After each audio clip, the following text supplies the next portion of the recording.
अस्सलाम वालेकुम फ्रेंड्स, उम्मीद है आप सब लोग खैरियत से होंगे।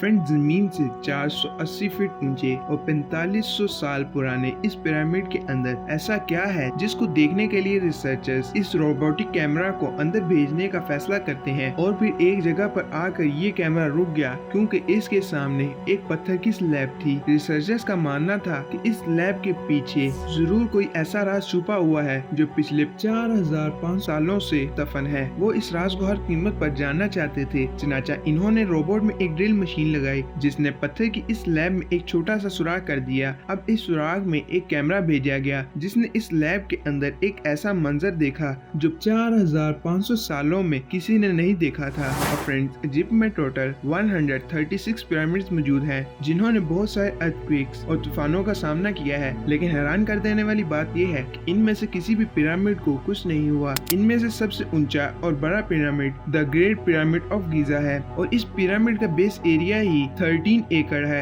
यानी इसका मतलब है कि इस एरिया में सिर्फ एक या दो नहीं बल्कि फुटबॉल के पूरे 9 फील्ड आसानी से फिट हो सकते हैं। एक एस्टीमेट के मुताबिक इस पिरामिड में टोटल 23 लाख बड़े बड़े पत्थरों का इस्तेमाल हुआ है, जिनमें से कई पत्थरों का वजन 50 टन भी था। अगरचे आप इस पिरामिड के टोटल वजन को देखें तो ये 60 लाख टन है, जो 12 बुर्ज खलीफा के वजन के बराबर है। लेकिन इसको इतना ऊंचा और शानदार बनाने का मकसद क्या था? और जब इनके पास टूल मौजूद नहीं थे तो इन्होंने पिरामिड्स की दीवारें एक एक इंच के फासला आए बगैर कैसे लगाई और इन 50 टन वजनी पत्थरों को बगैर किसी क्रेन के 480 फीट ऊंचा कैसे लेके गए।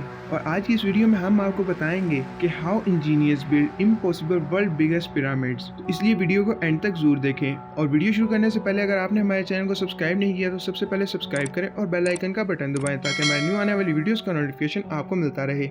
Challenge number 1। फ्रेंड, कई सदियों से रिसर्चर्स की टीम इस पिरामिड की कंस्ट्रक्शन टेक्निक्स को जानने की बहुत सारी कोशिश कर रही थी कि कैसे इस पिरामिड को चारों साइड्स नॉर्थ, साउथ, ईस्ट और वेस्ट पे बगैर किसी कंपास के सेट की गई होंगी। बहुत सारे एक्सपर्ट्स का ख्याल है कि उस वक्त के आर्किटेक्ट्स को सबसे पहले एक ऐसी जमीन तलाश करनी पड़ी होगी जो सैकड़ों टन भारी पत्थरों का वजन बर्दाश्त कर सके। इसके बाद पोलर स्टार यानी पोस्ट स्टार जो अर्थ के पोल्स के बारे में पता लगाते हैं, इनकी मदद से पिरामिड्स की साइड्स को मार्क किया गया होगा। ना कोई कंपास और ना ही कोई ऑप्टिकल इंस्ट्रूमेंट। सिर्फ इस बेसिक टेक्निक से हजारों साल पहले इस पिरामिड की डायरेक्शन सेट की गई और वो भी 0 एरर के साथ। Challenge number 2। फ्रेंड्स, अगला चैलेंज जमीन को लेवल करने का था। जिस 13 एकड़ की जमीन पर इस पिरामिड को बनाया जाना था, अगर इसका लेवल थोड़ा सा भी आउट होता तो इन 23 लाख पत्थरों के पहाड़ का खड़ा होना मुश्किल था। इस जमीन को लेवल करने के लिए उस वक्त के इंजीनियर्स के पास ना ही लेजर लेवलर था और ना ही बबल लेवलर। एक्सपर्ट्स का कहना है कि कंस्ट्रक्शन साइट की चारों साइड्स पर गड्ढा करके पानी डाला गया होगा और फिर एक साइड के लेवल से दूसरी साइड के लेवल से पानी को मैच किया गया होगा और फिर जो इस जमीन के साथ मैच नहीं कर रहा होगा, इसको छेनी हथौड़े के साथ काट कर लेवल किया गया होगा। कई एक्सपर्ट्स का ख्याल है कि एंशिएंट इजिप्शियन ने इस सिंपल टूल का इस्तेमाल भी किया था, जिसकी दोनों तरफ लकड़ियां और इसके सेंटर में एक रस्सी के साथ पत्थर बंधा हुआ है और अगर यह पत्थर जमीन से टच हो जाए और रस्सी भी सेंटर में आ रही हो तो इसका मतलब है कि जमीन बिल्कुल लेवल्ड है। Challenge number 3। Pyramid construction site पर डायरेक्शन भी सेट थी, मार्किंग भी हो चुकी थी और जमीन का लेवल भी सेट था। अब बारी थी कंस्ट्रक्शन स्टार्ट करने की, जिसके लिए लाखों टन वजनी और बड़े पत्थर रिक्वायर्ड थे। लेकिन पत्थर काटने के लिए ना ही इनके पास ग्राइंडर थे और ना ही ये जैक हैमर्स। लेकिन फिर भी इन्होंने 50 टन वजनी पत्थर काटे भी और इनको स्क्वायर या रेक्टेंगल का शेप भी दिया। लेकिन आखिर किसकी मदद से? जी हाँ, यही सिर्फ एक टूल था जिसकी मदद से पत्थरों को काटा गया था। एक्सपर्ट्स का कहना है कि पिरामिड की कंस्ट्रक्शन में सिर्फ कॉपर की छेनी का इस्तेमाल नहीं हुआ, क्योंकि कॉपर नरम होता है जो पत्थर को काट नहीं सकता। इसलिए इसमें एक केमिकल आर्सेनिक भी शामिल किया गया था। कॉपर और आर्सेनिक से बनी इस छेनी को लकड़ी के हथौड़ों से कई घंटों की मेहनत करके इन बड़े पत्थरों को शेप में लाया जाता था। Challenge number 4।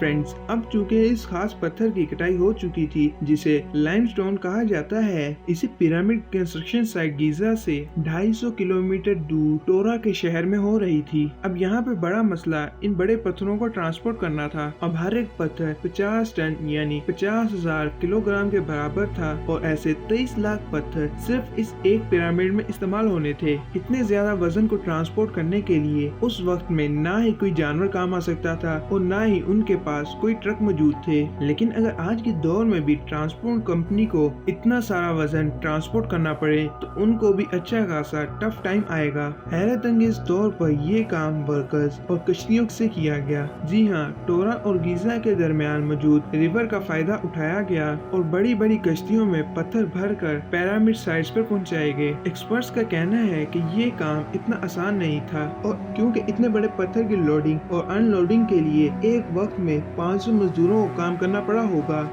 Challenge number 5।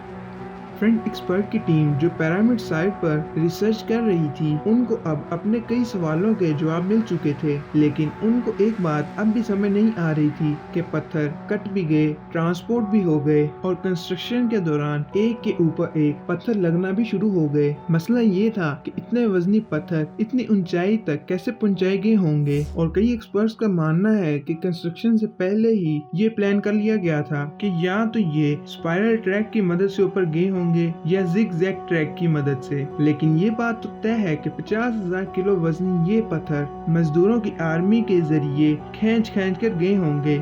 Challenge number 6।